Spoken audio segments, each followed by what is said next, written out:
Како што ветивме, ќе работиме во интерес на граѓаните.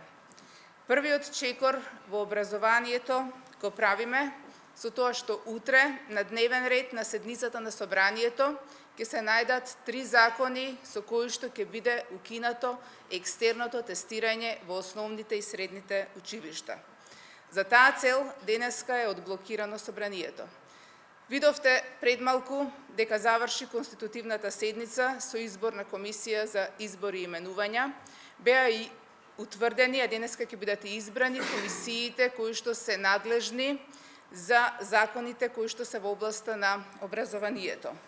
Затоа сакам да упатам порака до учениците и до нивните родители дека оваа година екстерно тестирање нема да има. Ви благодарам. Имате ли некои прашања? Повелете.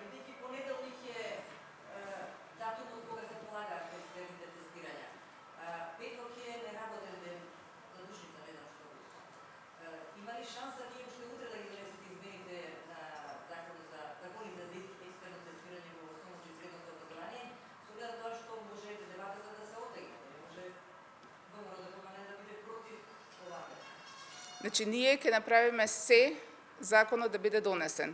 Утре ќе се работи, ако треба, цел ден, сабота и недела имало обичај собранието да работи, така што ќе бидат направени сите напори законот да биде донесен.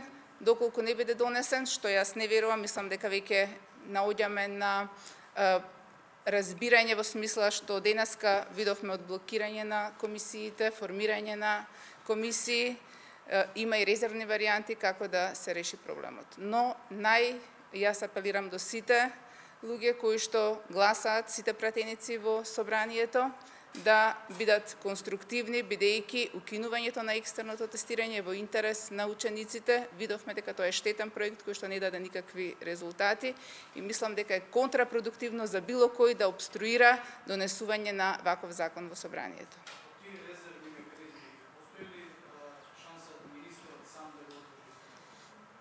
Значи, јас се надевам и верувам дека законот ќе биде донесен, дека нема да треба да ги употребуваме резервните варијанти, оставете за тоа, ако дојде потреба ќе зборуваме, но јас се надевам дека екстерното тестирање ќе биде укинато по законски пат, без да одиме со други подзаконски акти.